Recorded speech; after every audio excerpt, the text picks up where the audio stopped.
बालेन चोर हो, बालेनलाई मान्दैनौँ हामी।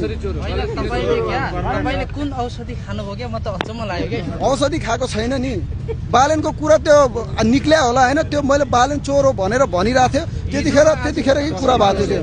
एमालेले किन्ने बेच्ने काम धेरै गर्छ के? बालेन विदेशी दलाल हो त्यो सुदन गुरुङ।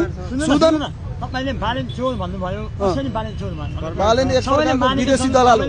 सम्मान गरेका छन्। हामी सबै एमालेहरूले सबैले मानेछ बालेन विदेशी दलाल हो। हिजो एउटा भन्ने आज एउटा हिजोको मैले भने, गफडी मैले हिजोको कुरा भने त हिजो म छाउँछु भन्ने गफ लाउने होइन। यहाँ सुन्नुहोस्, हिजो मैले बालेन यसरी तपाईँ जस्ता युवाहरू यस्ता हावा बनेर गफाडी हावा बोलेर होइन बालेनको परिवर्तन हुन्छ देश, परिवर्तन हुन्छ।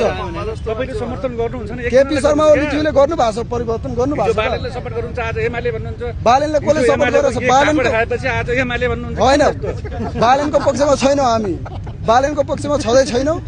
हिजोको एक झापरले आज एमाले बनायो। ल हामी यहाँ सुन्नुहोस्, लास्टमा म के भन्न चाहन्छु भने बालेन शाहलाई मान्दैन।